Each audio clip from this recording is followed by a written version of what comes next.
Good afternoon, friends.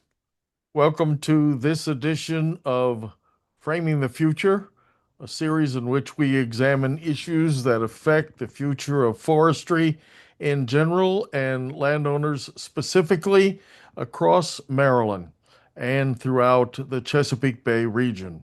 My name is Gary Allen. I'm the president of the Maryland Forestry Foundation, and it's our pleasure to sponsor this series going now into its fifth year, so we're very pleased to continue the series. We have today a really remarkable subject on an area of broad interest to a great many people. Certainly a subject widely discussed in almost every policy forum throughout the major jurisdictions in our area.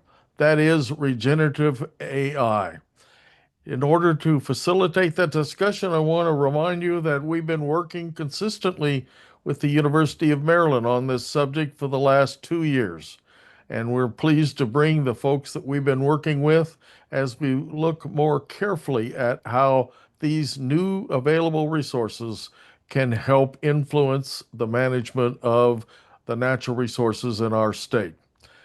I want to turn it over today to our webinar's host and moderator, Megan Carr, a woman that's been working with us now throughout the entire series and one whose help and support we value greatly. Megan, please go Well, ahead. thank you, Gary. Appreciate that. And yeah, welcome everyone. Looking forward to today's discussion of a very timely topic, a lot of issues related to AI in terms of usage and ethics. And our guests today are wonderful experts to be able to frame that conversation, help us navigate that. Before we kick off, just want to make a couple of brief housekeeping notes. We welcome your questions during today's session. You can enter those via the Q&A function. For most folks, that's going to be down at the bottom of your screen. Just look for Q&A, enter that at any time. We will have some time set aside at the end of today's session to go over those. Uh, if you want to go back and view this discussion again, or if you'd like to revisit any of the previous entries in this webinar series, please head on over to marylandforestryfoundation.org and look for webinars at the top of the page. Once you get there, you can also sign up to receive notifications about more of our upcoming topics. Without further ado, we're very pleased to be joined by TJ Rainsford and Justin Zelke. TJ Rainsford is a lecturer and director of the iConsultancy Experiential Learning Program in the College of Information at the University of Maryland. He has an extensive background in technology and information management consulting and has held multiple executive management positions across his 30-year career. Justin Zelke serves as program manager for external relations for the College of Information at the University of Maryland, where he builds and nurtures partnerships that connect academia to industry. A strategic communications, client relations, and marketing professional with 20 years experience, Justin has worked across diverse sectors, including healthcare, consulting, and higher education. So thank you, TJ and Justin. We will turn it over to you. Thank you so very much, Megan, and really appreciate the opportunity to speak with you all. I know that this is a very apropos topic from a variety of perspectives, especially with this particular audience. So I do want to suggest that if you want, please feel free to ask questions throughout this presentation. I'm much more interested in this being a conversation than some sort of esoteric presentation. But what we're going to be kind of focused on today is looking at this whole thing we call AI or generative AI from a value-centered perspective. I want to be clear that we're going to look at this from a couple of different perspectives as we're going through this. And it's all the more reason why I'm going to invite you to go ahead and ask questions. Justin is going to help me moderate those questions as they're coming in. So if you'll forgive me a little bit of self-promotion here, I just want to make a pitch for the program that Justin and I represent, the iConsultancy. That's actually how we got introduced to the Maryland Forestry Foundation is through this program. We are the experiential learning arm of the College of Information at the University of Maryland. And what we do is provide, for all intents and purposes, consulting services to organizations, businesses, and governmental agencies using our students as our labor force.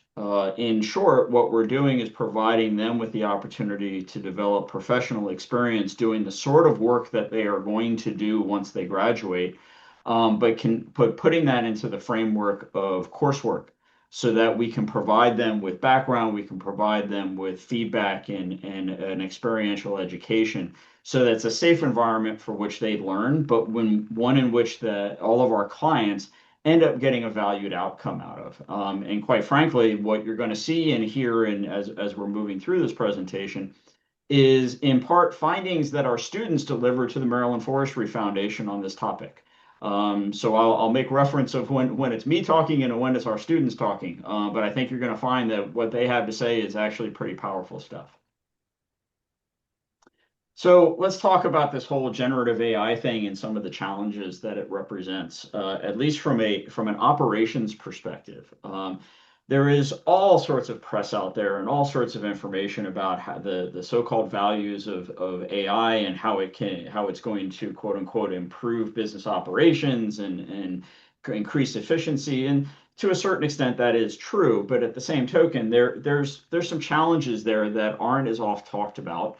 And that are starting to kind of rear their ugly head in a variety of ways as AI becomes more readily available and is adopted by businesses and organizations. The first is going to be the trust and accuracy of these platforms. The reality of it is generative AI consumes a massive amount of information. It's the so-called training material that these machine learning algorithms use in order to produce responses. And the challenge with that is that it's consuming all of this information from any source that it can find and access. So we don't necessarily always know if it's coming from trustworthy sources.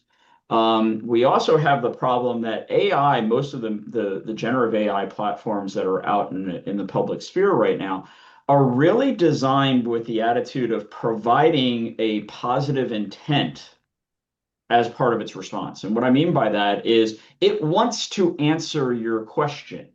And sometimes it wants to answer your question so bad that it is going to take only that material that it deems is in answer to your question to the extent that it can often make stuff up. And I mean that quite sincerely. In fact, I love the euphemism that industry now uses for it. It's hallucinating. That's a nice fancy way of saying it's making stuff up, and it's quite literally making stuff up. There are numerous cases over the last 2 years in particular of generative AI systems being used to produce legal briefs and other business proposals and other sources of information where if you go through the details of it and you look at the attributions that are in the output, those attributions are literally made up. They're not to be found in any trusted source.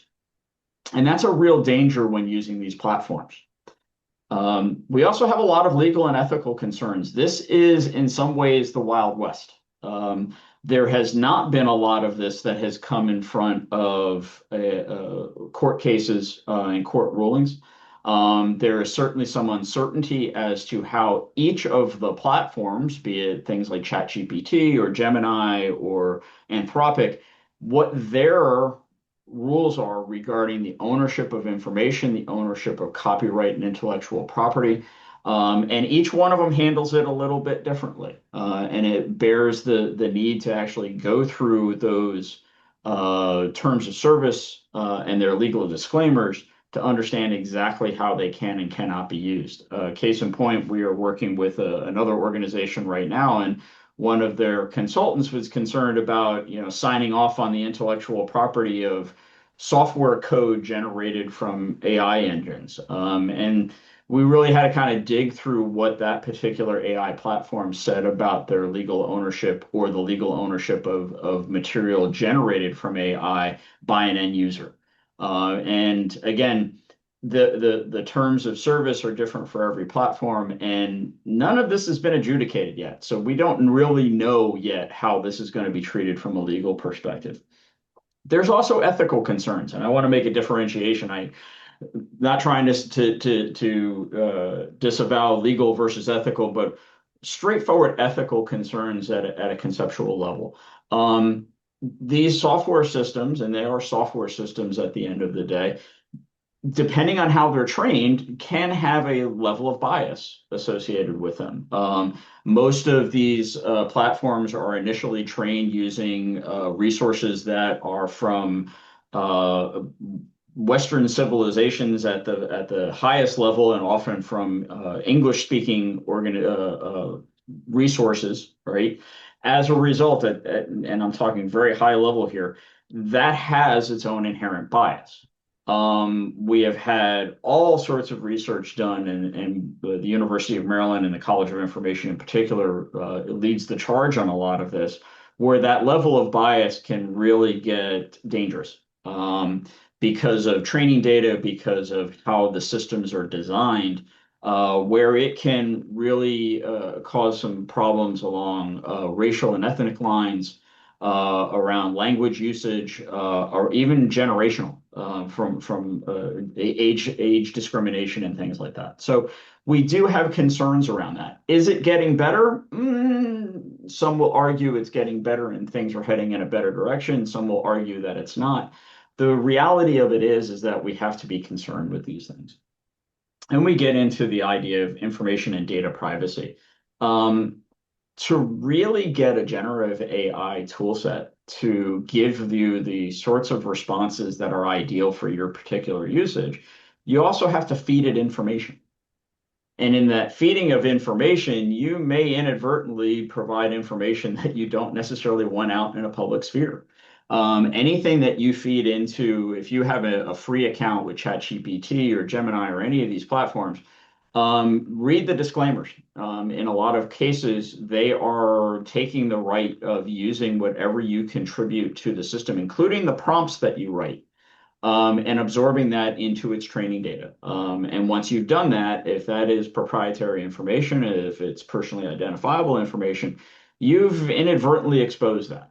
Again, from a legal perspective, how much trouble can you get into that? It hasn't really been adjudicated yet, so we don't really know, but it's definitely a risk. And I would suggest that it's not just a legal risk, but a public relations risk. When this sort of stuff gets dealt with in the media, it doesn't really matter whether or not it's legal or not. It can oftentimes lead to a black eye for the organization. And then, of course, there's cost and operational concerns. Right now, there is a lot of free use of a lot of these tool sets, but if you've been paying any attention to what's going on economically around these tool sets, the costs are becoming astronomical to provide these tools.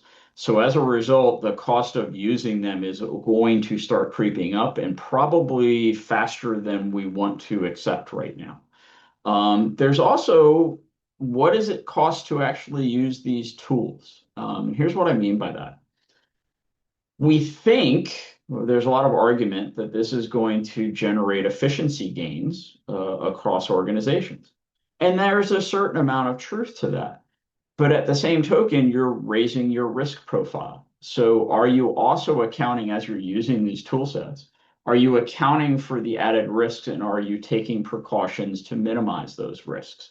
Again, case in point, some of the bad press that has come out with people misusing AI or assuming that AI is generating accurate content and trustworthy content and releasing that into a public sphere and causing all sorts of downline impacts to it.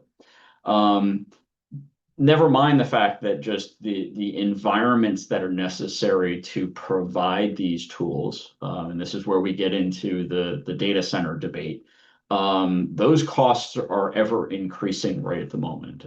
There are the straightforward financial costs to it. There are also the extended value-centered costs to this, and we're going to get into a little bit of that as we move through this presentation. What we're going to suggest to you is that there is a way of looking at this problem or this opportunity, depending on your perspective, from a values-centered perspective. And this is actually how we worked with the Maryland Forestry Foundation previously. We weren't just going to look at this from a management and operations perspective or even from a technical perspective, but we started with how does this fit into your organization? And the idea behind this is to first take a more human-centered approach. And this is part and parcel to what the College of Information believes from a mission perspective. We strongly believe in information and technology for good. So we always want to start with how do human beings interact with information and the technology underlying it, rather than just looking at it from traditional business perspectives or operational perspectives. So the first thing that we really looked at when working with the Maryland Forestry Foundation was what's the contextual awareness? In other words, if the Forestry Foundation was going to use this and we started asking it a bunch of prompts related to what the MFF does and the people that it serves, what's the responses that we get? Are those trustworthy and accurate responses? Do those responses change depending on how we engineer the prompt? In other words, how do we ask the question? And if we change how we ask the question, does it change the results that we get? So that we can start taking a look at how each one of these generative AI platforms respond to different things that are relevant to the organization it's intended to serve. And along the way, what can we do to identify potential bias, potential issues that may actually put the organization at risk? It's not to say that it's not, it's a differentiation here between whether or not it's accurate feedback. Is the information accurate? That's not necessarily putting an organization at risk. It might be just something that we don't want to talk about versus something where it is outputting things that are biased or inaccurate. So that we're recognizing that this output may, if we just launched it out into the public sphere, could actually cause some irreparable harm. The second thing we looked at was what are the values of the organization? How does this align to an organization's mission and what it values? And this is where things get really interesting, especially with this particular group. The fact of the matter is, folks, that the data centers that are required to run the existing AI infrastructure, there's an environmental harm associated with that. And if your organization is concerned about that environmental harm, then that's part of the value structure that we're going to have to use to evaluate the use of AI inside of your organization. And that's, again, part of the reason why we think that this values-centered approach is a unique perspective to take with the adoption of this particular set of tools, because we're putting what your organization and what your people believe at the forefront of the decision-making process. From that, then we can make informed decisions as to what role this may play and what are the offsets that we can recognize to mitigate the risk to values.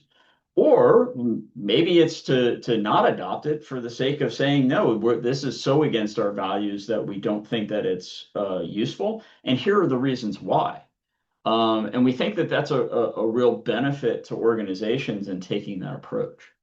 The other thing that we strongly recommend and something that we worked with MFF on was how do we develop guidelines for appropriate use of the tool? How can we, once we understand the mission and values of the organization and we can mitigate the risks associated with using the tool set, how do we set up effective guidelines to both keep the use of the tool in line with the values and also protect the organization from a legal and PR perspective? And then the last part of this is what we call the socio-technical framework. How does it fit the use and users of the tool versus what it can do? There's sort of an old adage from the engineering world, just because you can build something, you got to ask the question, should you? This is a play off of that. Just because the tool's out there, just because it does all of these supposed amazing things, is it something that we should be using? And if so, how? And this, again, is that values-centered perspective, right? Where does it fit a particularly good role and where does it not? Case in point, if you're using a generative AI tool to do fundamental research that promotes your organization, you really need to take a look at what the output is before you just launch it into the public sphere.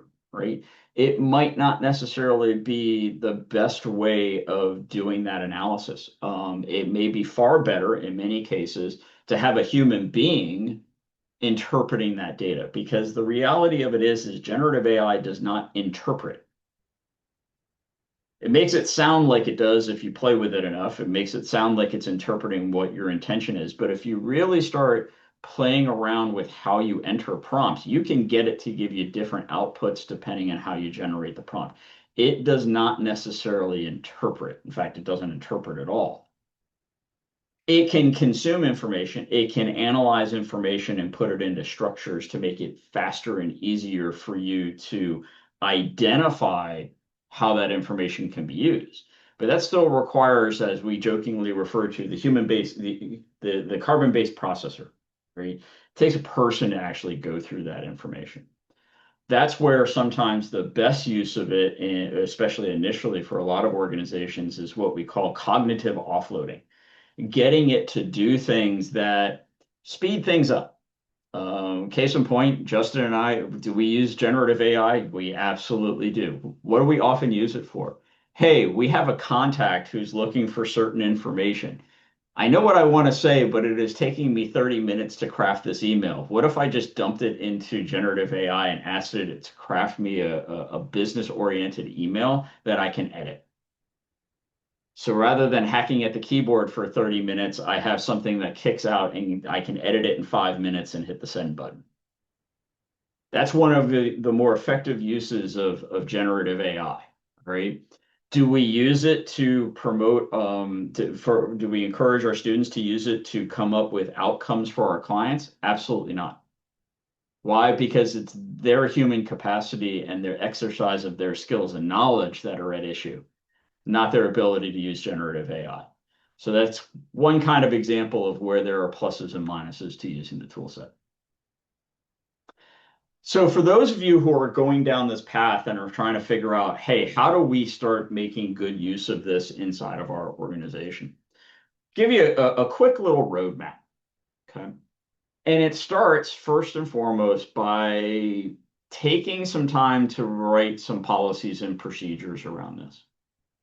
Where does it make sense and where does it not make sense? And that really starts with, how does this fit into the value structure of our organization? And where do we think it can be safely used versus where we think that there are significant risks? And making sure that staff are aware of these things. The reality of it is, and I'm gonna switch hats here for a moment, folks. So far I've been talking more from a professorial perspective. Now I'm going to talk from an IT operations perspective. Your user community is going to use this tool whether or not you tell them to or not. This is what we often refer to as shadow IT. People are going to go and do this regardless of whether or not we tell them to do yes or no. What I have found useful in all of my years running IT operations management, both at a director level and at an executive level, is don't try to tell them not to use something. Tell them how we want you to use it. If you give them a framework and you give them guidelines, they will probably follow them. When you tell them don't use something, that's usually when they're just going to go behind the scenes and use it anyway. Okay. This is not a fail-safe. It's not a perfect solution, but I have found that if you start with a 10 commandments approach and start with thou shalt not, you're probably not going to get very far. If you tell them, hey, okay, we know you're probably going to use this. Can you at least keep these key things in mind? You're probably going to have a higher success rate. Where you want to save the thou shalt nots is when you start talking about what kind of data you can use. Clearly, we want to avoid anything that is covered under legal or regulatory requirements. That's things like personally identifiable information, things that involve intellectual property of your organization, things that, if released, could be detrimental to the organization, right? Those are the same sort of rules that any organization should have from a good data governance perspective. We just want to put a specific emphasis on it when we're talking about generative AI because the risks are so much higher. The second phase of this is run a pilot. Take some of your trusted people and say, hey, look, start playing with this thing. But here's the rule. Whatever it generates, we want you to review. Does it make sense? Does it hold water? Does it align with things that you would expect the response to be? Okay. If that's from a policy perspective, you make sure your policy folks are involved in it and analyzing it and saying, yeah, this actually is kind of along the lines of what we would expect. All right. Want to make sure that, the output of it is in the right tone. The data is accurate. It's not hallucinating. It is delivering a response that is measured and as unbiased as it possibly can be. Okay. And then starting to say, okay, if this is that good, then we can start using it in these particular use cases, right? And it's really, again, because this is a value-centered perspective, those use cases are going to be from the organization's perspective, right?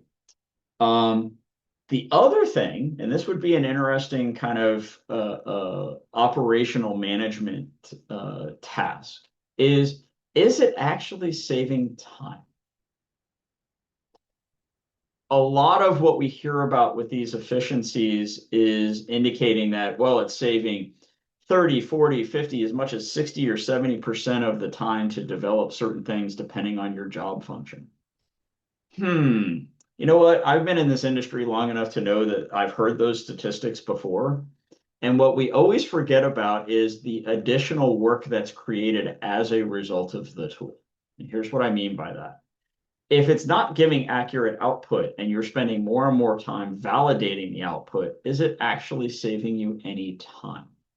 Or is it just moving the time that you're spending from doing mundane things to more cognitive things, right?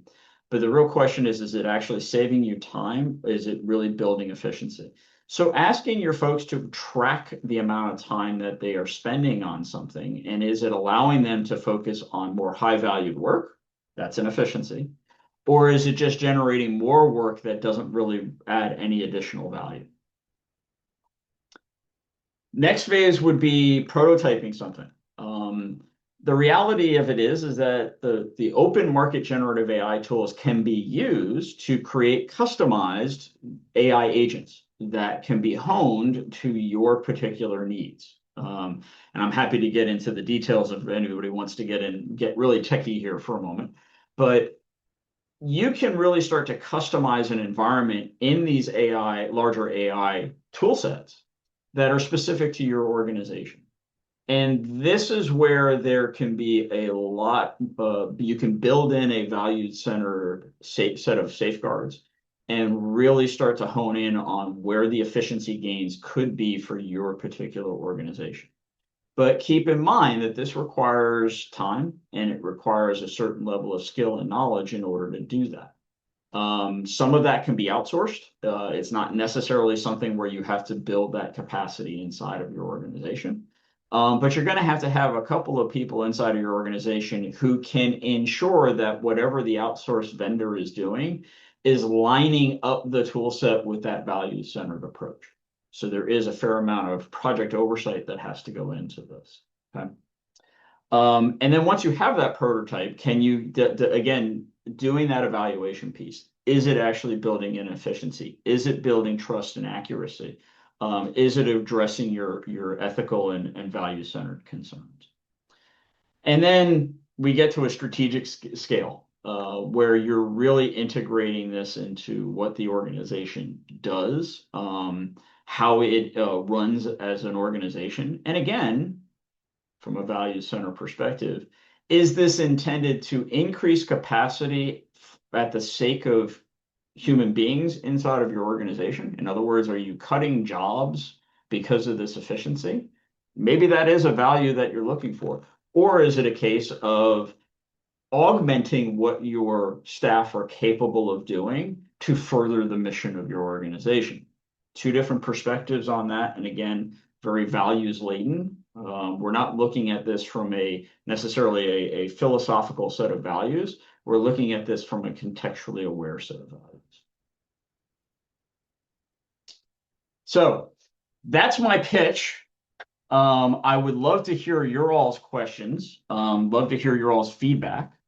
And happy to address any concerns or any additional comments people have.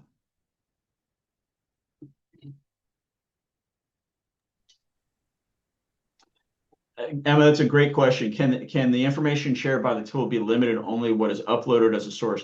There are ways indeed to do that. You can it's often referred to as containerizing the generative AI, where you're building a sandbox that is isolated only to the data that you provide to it and is not feeding the larger generative AI architecture. And there's more and more tools that are coming out to do just that. In fact, inside of the University of Maryland, working with the Division of IT, we've actually developed a set of tools that do precisely this, so that we can give people an environment to feed in information specific to your organization that can't easily make its way out. I will say that that's, in theory, this should all work, okay? But one of the hidden features or hidden fears, depending on your perspective, of generative AI is it sometimes does things that it's programmed not to do.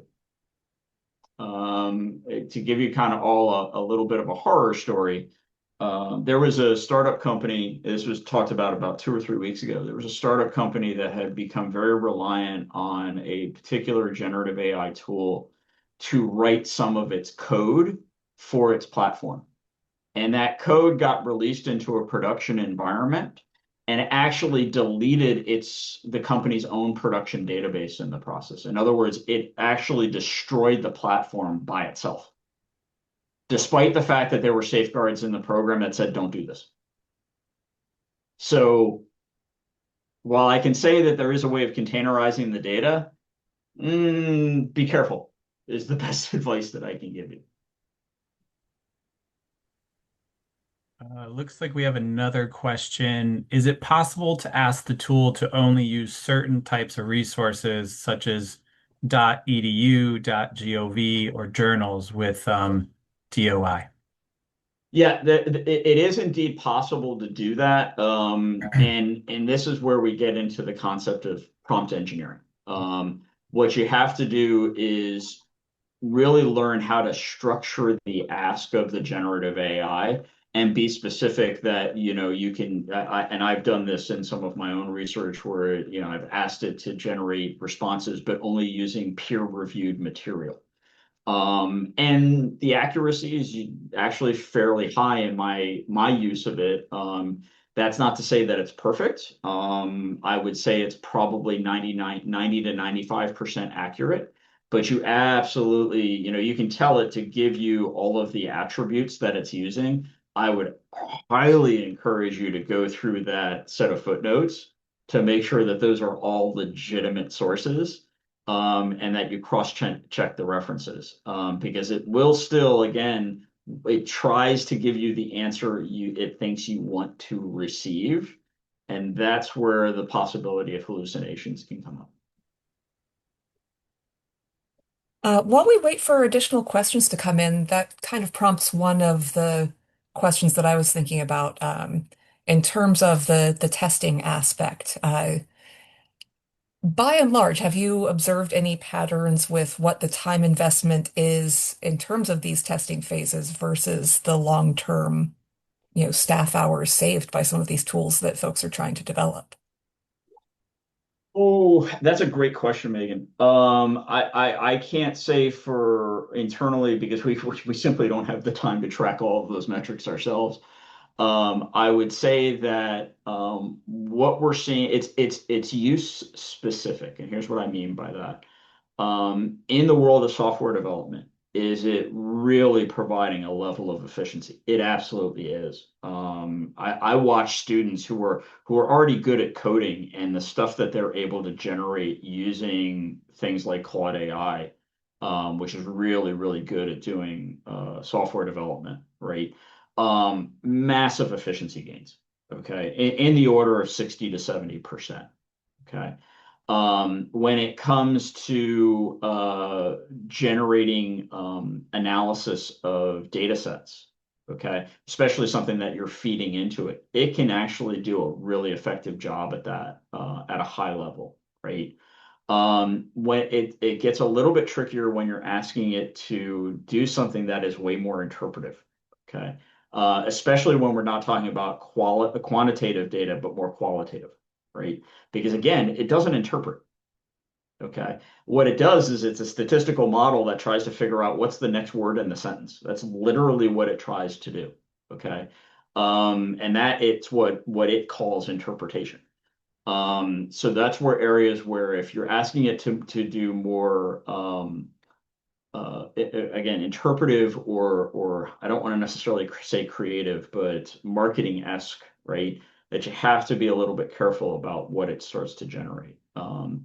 And the deeper the analysis that you're looking for, the more risk you're probably creating. And that's the differentiation. And that's where trying to find those places where it's cognitive offloading. It's taking away things from you that are just chewing up time where it are more effective so that you can spend more time on thinking oriented things.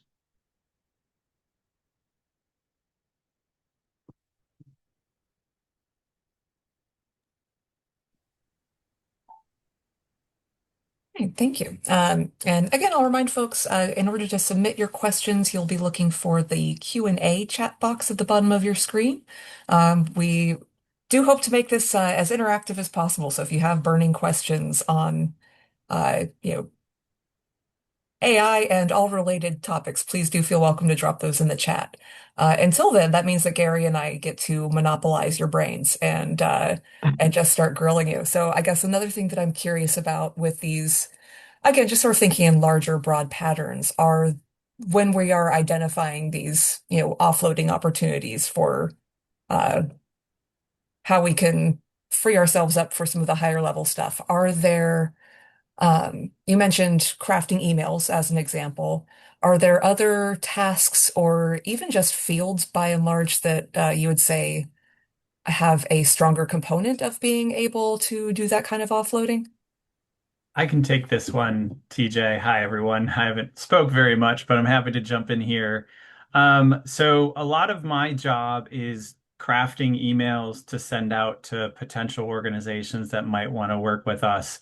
And a lot of times I'm saying the same thing across different emails, but it's customized for a particular organization, because we work with nonprofits, we work with private organizations, government, everyone really that has IT, potential IT issues. So a lot of it helps me is personalizing it. So taking the core message and then adapting it for a particular organization. I still have to check it. I still review every word to make sure it makes sense. And didn't throw something in there that we don't have as a capability. So it's not faultless. I like to think of it as your friend Carl. Okay, Carl knows so much. He knows like so much information and all this great stuff, but every so often he gets his details wrong or he mixes up concepts. So, you go to Carl for great ideas, or you might ask him to help you do something or provide you some information. But you always got to double check that Carl hasn't given you, the wrong information, or in this case, hallucinated. So that's the way I like to think of generative AI. Some other areas where I use it is when I'm stuck with an idea. I'm like, I've got this idea, but I don't know how to articulate it. Or could you give me a little bit more information or some different ways to approach it, different perspectives? That's a place too. So it's not necessarily creating something that goes out to the world. It's really helping you rethink or look at something from a different perspective. I think that Justin hits on what I find one of the most valuable assets of generative AI is brainstorming. Um, how much time do we sit there staring at a screen saying, I know what I want to say, but I'm having a hard time putting the words together. All right. well, let me throw it out and at least have it kick something back to me and I go, oh, okay, that's a better way of phrasing this. And from that starting to generate great for, those the introduction to a report or for those talking points that you want to deliver in a presentation. In my world, yeah, I hate to tell you, us faculty, we use generative AI all the time, right? Putting together material for a course, we know what all the material is. We're the experts. This is our domain. But sitting there and going, why am I having a hard time framing this? Let me just throw it into ChatGPT and let it kick something back and go, you know what? That's close enough, right? And then using that as a stepping off point, all right? The reverse is also true, which is, hey, I have this great presentation that's for a particular audience, but that's not the audience that I'm going to be talking to. Hey, ChatGPT, give me another version of this that's targeted towards this sort of user community, right? In our world, we call that user experience design, where we're actually trying to look at the profile of a particular user community and how they consume information. The tool set can actually be used to reframe things into a different perspective. And that can come in really, really handy for, again, rather than spending an hour redoing something, it can spit something out to you and cut that down to 15 minutes, right? So Gentlemen, I'd another like to question that's, comment on that if you don't mind, Go ahead, go Gary. go right ahead, because Gary. I've found that your comments really fit in with the way in which I have been using AI, and that is in the policy process and in looking at how to accomplish certain objectives. Because I've used AI in helping me frame more, in a more articulate way, some of the policy options or ways of accomplishing an outcome in a policy process that give me a better handle on language that can move an argument or a advocacy position forward, or on the contrary, using TJ's comment to look at it in the reverse. If you encounter an argument or a policy perspective that you question whether or not there's factual information to back it up. And so you do some research based upon an assertion that's been made to you in an policy argument about what is the research that actually backs up a comment like that or an assertion like that. And we find that AI has been particularly helpful in helping us kind of uh, remove some of the, I'll use simply word, the mystery that lies behind a specific value perspective that is asserted as a fact in a policy argument. And you want to go back and try to analyze better. Well, if that is the case, maybe we ought to adjust our point of view. But if it is not the case, maybe we ought to have a better response to it when it is asserted to us as if it were factual in the real world. So I have found developing those options and helping me think through those differences have been extremely helpful in my use of AI in the policy process. In the more practical sense, we have used it to develop options. So we'll look at a particular problem and look at ways to solve that problem or to write an email differently if you want to think about it in the broader sense. And uh, AI has been extremely helpful in generating different ways of presenting it. And I think, I hope that kind of underlines the options that we see in its use, and the way in which you've just described it in this conversation reminds me of the way we've been using it ourselves in our own work in the natural resource area and in the policy area on those topics. Could not agree more with you on that one, Gary. So Angela had thrown in another question into the chat. How likely do you think all these AI resources will be available to the public for a while? That's going to change. I'm going to go out on a limb and say that it's going to start changing in the next 18 to 24 months. There will be increased restrictions on what you can and cannot do with free chat, free AI to resources. And this is kind of a standard way for technology development in a software as a service realm. It starts off as being something that's free. Once there is a lot of adoption of it, there will be increasing calls by businesses to profit from it. That's going to be particularly dangerous here in this AI realm because of the significant amount of capital expense that's being thrown out in order to continue to develop these tool sets and to host these tool sets. This is where we get into the data center argument, folks. The amount of compute power that is required for generative AI platforms is massive. That's why there is so much call for more data center resources. That's why, and you know, the environmental impact that comes from that, the substantial use of power, the substantial use of water, to maintain these facilities. And that's the local impact. There's also a growing concern over the capacity to develop the silicon chips to support this. There is now significant lead time just getting a standard desktop or laptop computer because there is not enough capacity to generate the innards of a computer, because so much of that capacity is being targeted towards generative AI use. So there's going to come a point here where the stakeholders, i.e. the shareholders, are going to turn around and go, "That's great. Where's my profits?" Right? And you have inklings of that already. The way that AI is sold for the most part now to businesses is based on the idea of a token. You get X number of uses of a tool within a given time frame, and it's a per usage charge. And there are a lot of businesses now that are finding themselves blowing through their allocation on a monthly basis.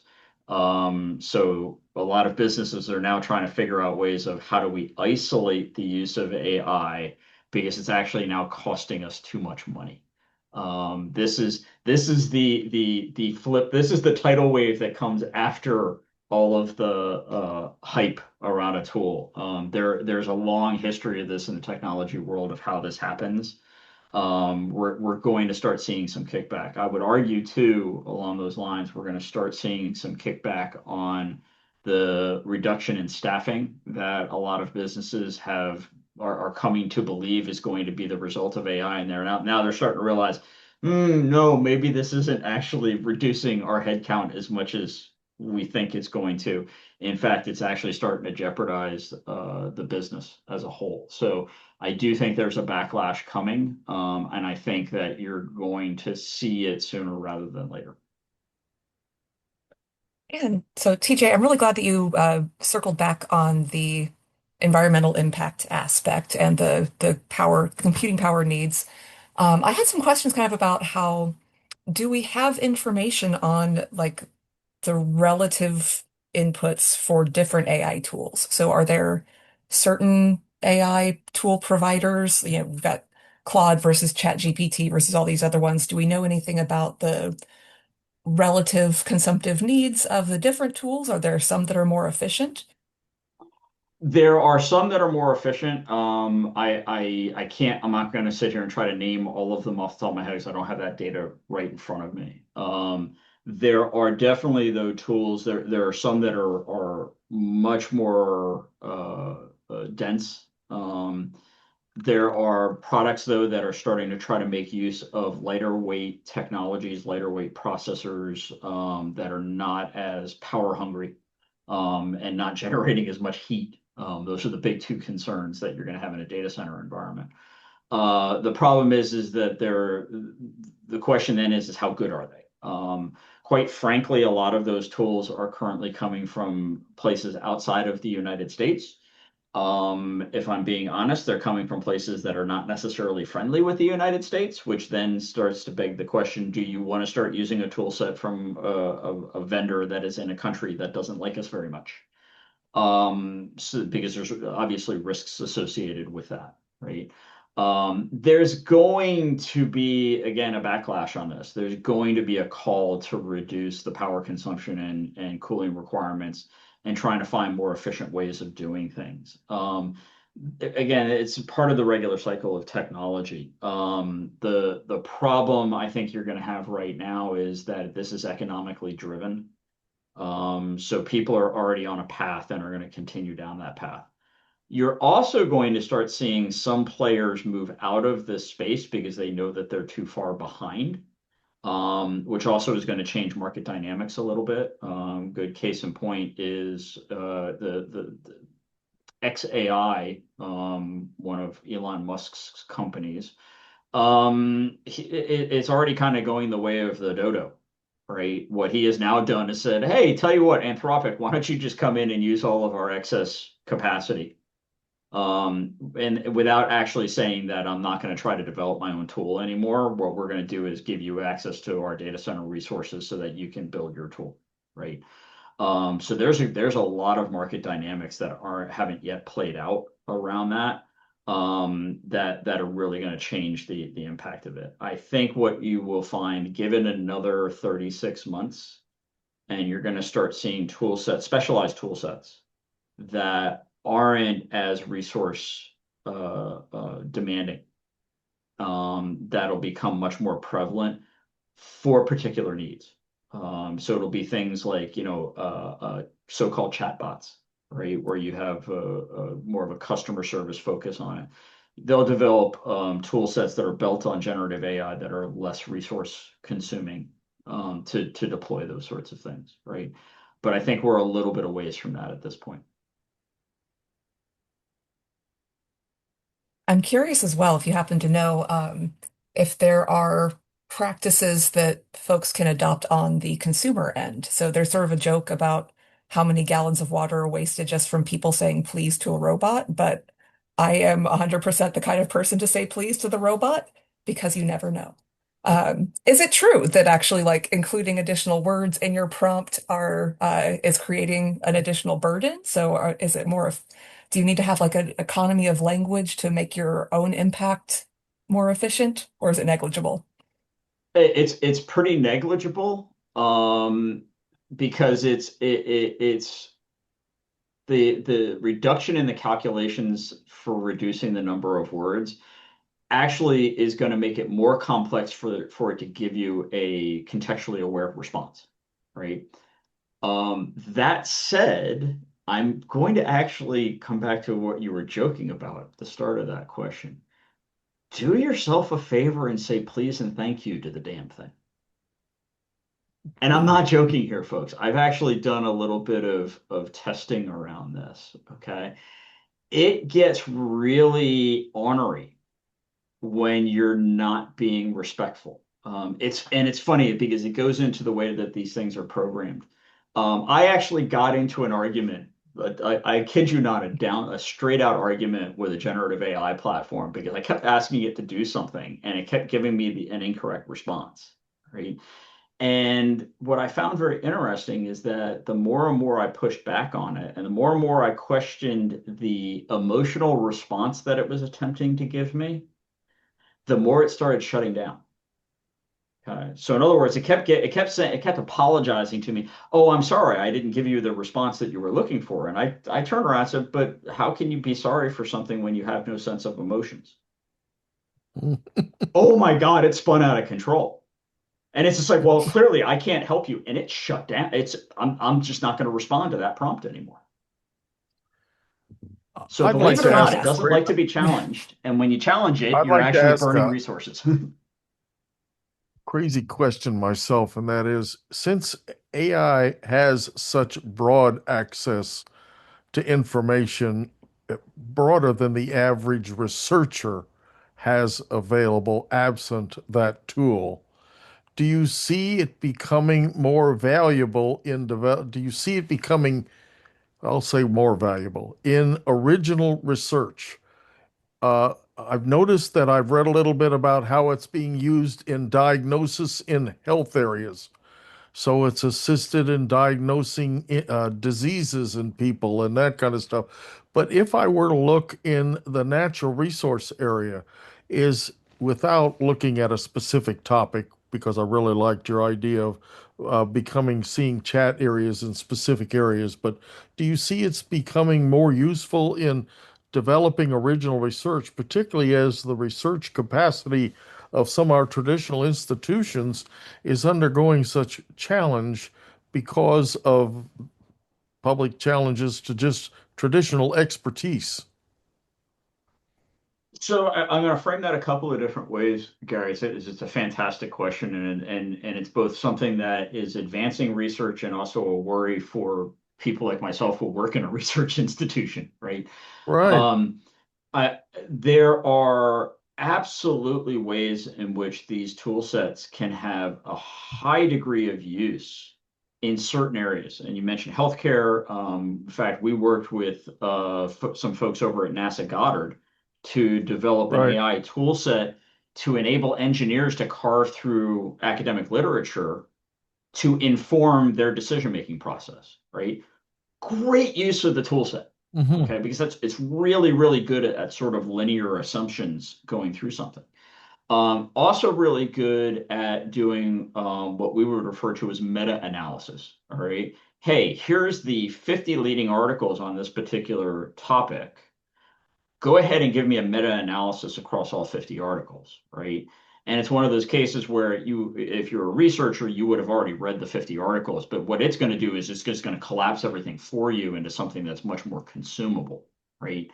I Hmm. think that in specific areas, there's a lot of use. I would suggest to you in that even in natural resources, in certain respects, from a climatology perspective, water usage, those sorts of where there's plenty of research out there, all right, and what you want to do is kind of give a consolidated understanding of that.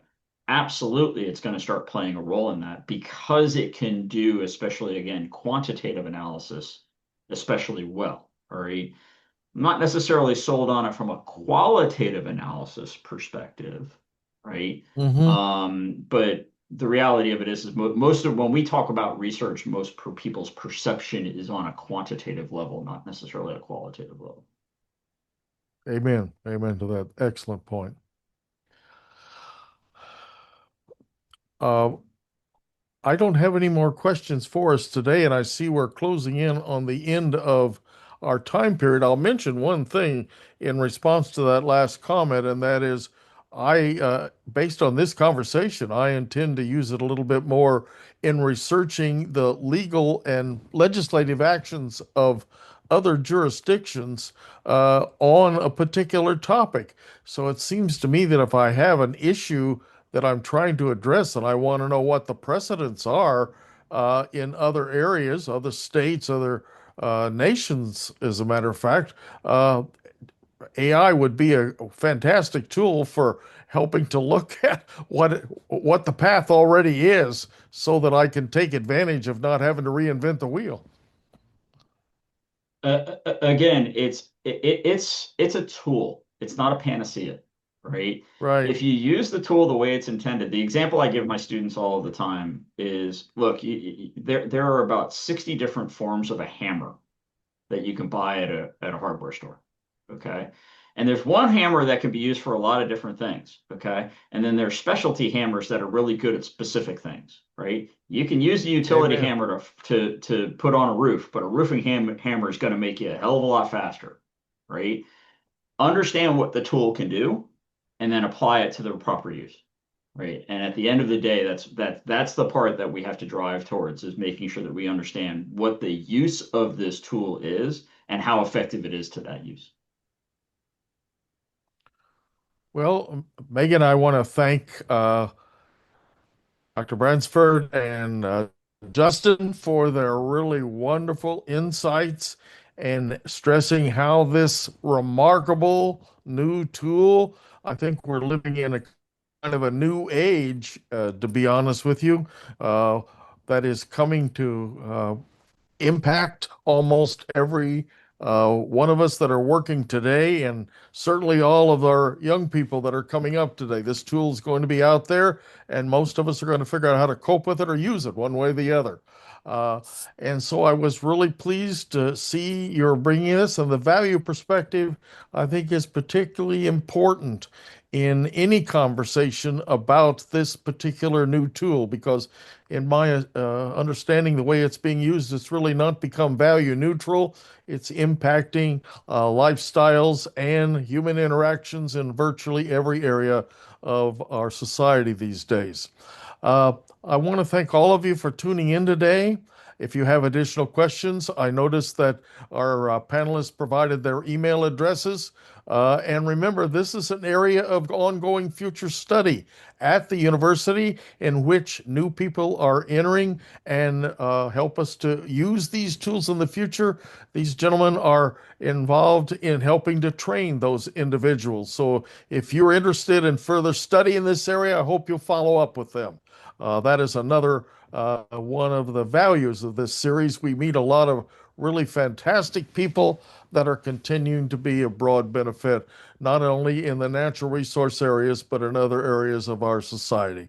I hope all of you will tune in to Framing the Future next month when we get a chance to talk about and hear from some students who are actually involved in natural resources careers. And those are our Merrill Fellows for the past year. We've been sponsoring the program now for over a half dozen years, and one of our very first Merrill Fellows was Megan Carr, which we're very pleased that she now serves on our board of directors for the Maryland Forestry Foundation.